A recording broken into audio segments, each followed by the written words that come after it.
Good morning friends, Sharda coaching classes में आप सभी का स्वागत है। आज हम लेकर आ रहे हैं कक्षा 12वीं के फिजिक्स। तो आइए कक्षा 12वीं के फिजिक्स में कितने भागों में बांटा गया है हम आपको बताते हैं, ठीक है। तो फिजिक्स जो है कक्षा 12वीं का वह दो भागों में बांटा गया है। पहला भाग है और दूसरा भाग। जो हमारे पास में पहला भाग है, पहला भाग हमारे पास पूरा चार्ज के बारे में दिया होगा, मतलब आवेश। जो पहला भाग है वह दिया होगा चार्ज के बारे में, मतलब आवेश के बारे में। अब जो पहला भाग है वह कितने चैप्टरों में बांटा गया है, तो देखो चैप्टर 1 से लेकर चैप्टर 8 तक जो है वह है पार्ट 1। चैप्टर 1 से लेकर चैप्टर 8 तक जो है वह है पार्ट 1 और इसमें हमें पढ़ना है चार्ज के बारे में। तो आइए हम स्टार्ट करते हैं पहली यूनिट से। तो पहली यूनिट, फर्स्ट यूनिट है हमारे पास यूनिट नंबर 1, स्थिर विद्युत। नाम है उसका स्थिर विद्युत। इंग्लिश में कहा जाता है इलेक्ट्रोस्टैटिक्स।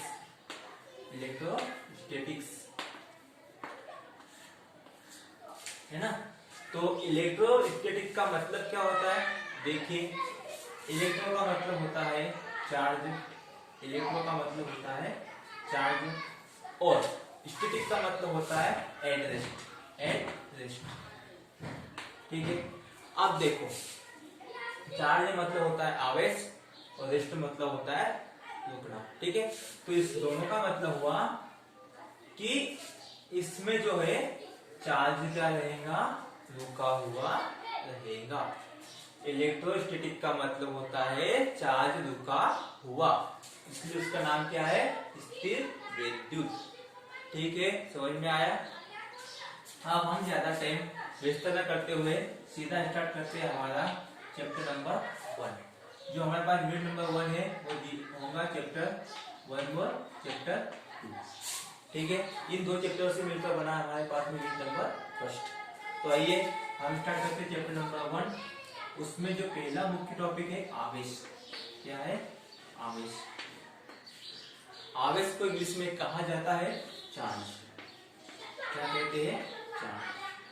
चलो ठीक है, मैं आपको बताता हूं कि आवेश किस प्रकार से बना हुआ है और आवेश की जो परिभाषा है वो किसने दिया था। तो आवेश की परिभाषा तो बहुत सारे वैज्ञानिक ने दिया था, लेकिन हम एक वैज्ञानिक का नाम आपको बताते हैं जिन्होंने क्या किया, आवेश की परिभाषा दिया। देखिए एक महान वैज्ञानिक थे जिसका नाम था थायलस ऑफ मिलेटस। क्या नाम था, थायलस ऑफ मिलेटस। एक महान वैज्ञानिक थे जिसका नाम था थायलस ऑफ मिलेटस। उसने क्या किया, दो वस्तु को आपस में घिसा। दो वस्तु को क्या किया उसने, आपस में घिसना, है ना। तो उसने क्या किया, दो वस्तु थी हमारे पास में, एम्बर और एक वस्तु थी फर। इस महान वैज्ञानिक ने क्या, एम्बर और फर को आपस में क्या किया, घिसा। और घिसने से क्या उत्पन्न हुई, एक चिंगारी उत्पन्न हुई। घिसने से क्या उत्पन्न होती है, एक चिंगारी उत्पन्न होती है। उसी चिंगारी को इस महान वैज्ञानिक ने नाम क्या दिया, आवेश। ठीक है, हम जानते हैं आदि मानव क्या करते थे, दो पत्थर को आपस में घिसते थे और घिसने से क्या उत्पन्न होती थी, चिंगारी। उसी चिंगारी को इस महान वैज्ञानिक ने क्या किया, आवेश का नाम दिया। ठीक है, समझ में आया होगा। अब हम पढ़ते हैं आवेश की परिभाषा। आवेश की परिभाषा होती क्या है, तो लिखो आप आवेश क्या होता है, पहले समझ लो थोड़ा सा, है ना। आवेश किसी वस्तु का वह गुणधर्म है, आवेश किसी वस्तु का वह गुणधर्म है जिसकी सहायता से वह दो क्षेत्र उत्पन्न करता है। जिसकी सहायता से वह दो क्षेत्र उत्पन्न करता है। पहला क्षेत्र होगा विद्युत क्षेत्र और दूसरा क्षेत्र होगा चुंबकीय क्षेत्र। ठीक है, सुन लो एक बार।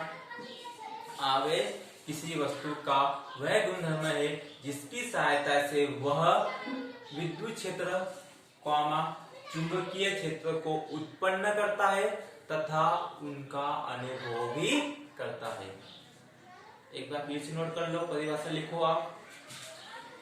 आवेश किसी वस्तु का वह गुणधर्म है जिसकी सहायता से वह विद्युत क्षेत्र, चुंबकीय क्षेत्र को उत्पन्न करता है तथा उनका अनुभव भी करता है।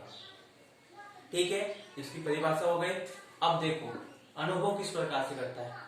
यदि किसी वस्तु के पास में पहले से ही आवेश दिया होगा, यदि किसी वस्तु के पास पहले से आवेश दिया होगा तो वह क्या करेगा, चुंबकीय क्षेत्र और विद्युत क्षेत्र को क्या करेगा, उसका अनुभव करेगा, उसे महसूस करेगा, है ना।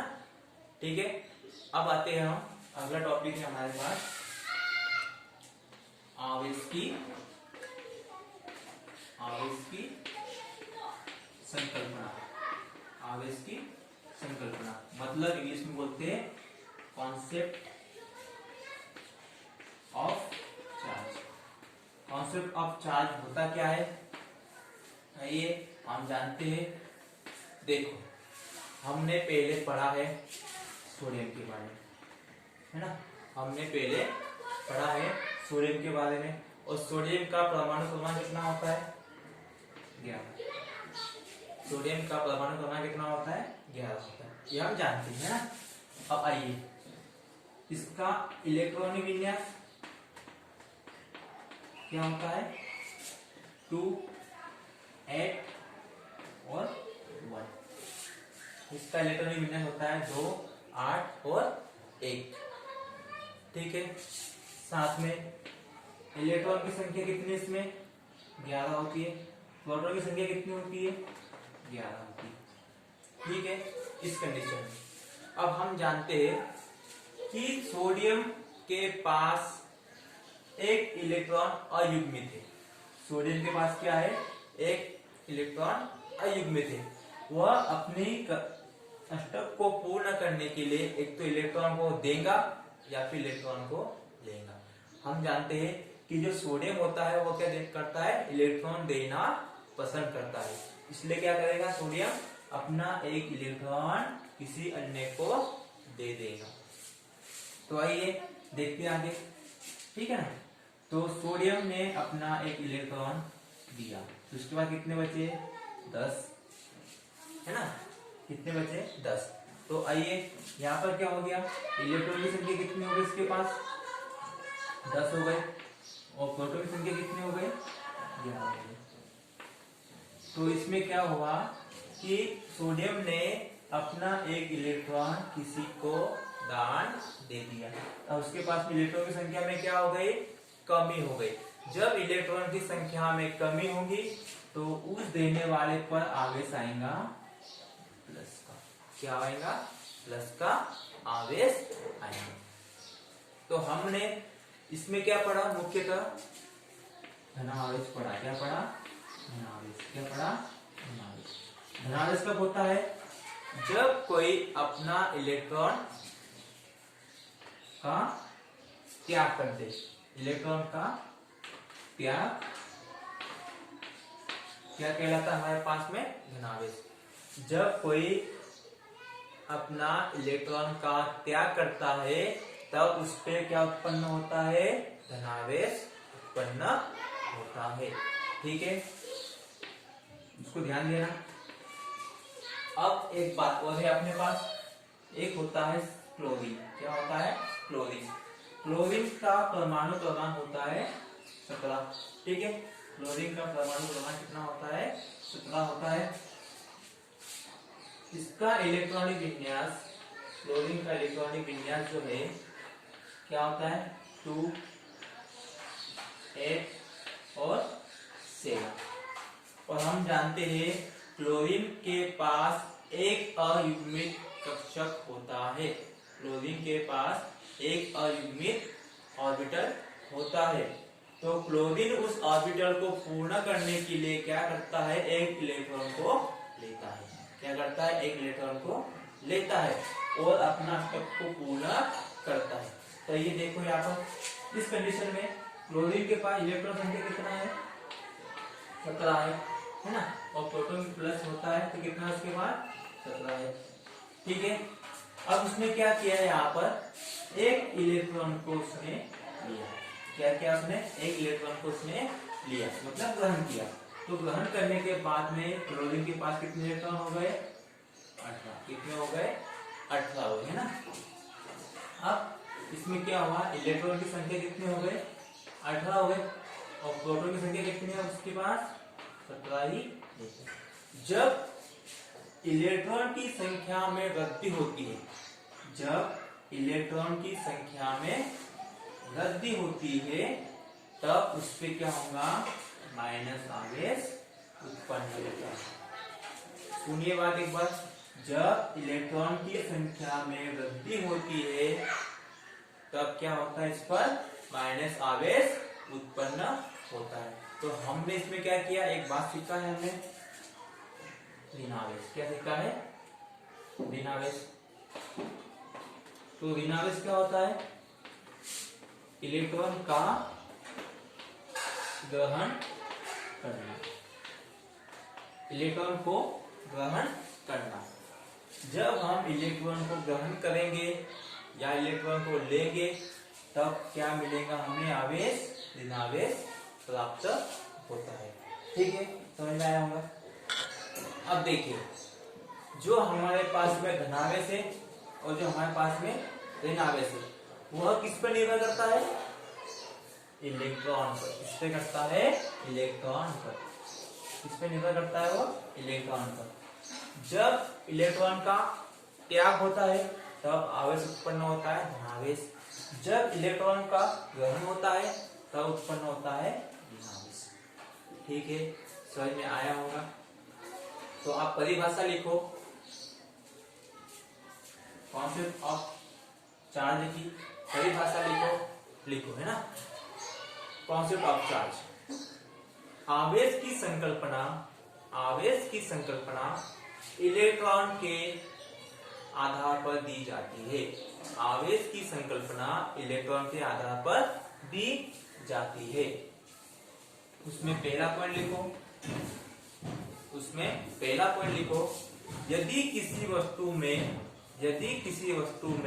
इलेक्ट्रॉन की हानि होती है, यदि किसी वस्तु में इलेक्ट्रॉन की हानि होती है तो इसे धनावेशित कहा जाता है।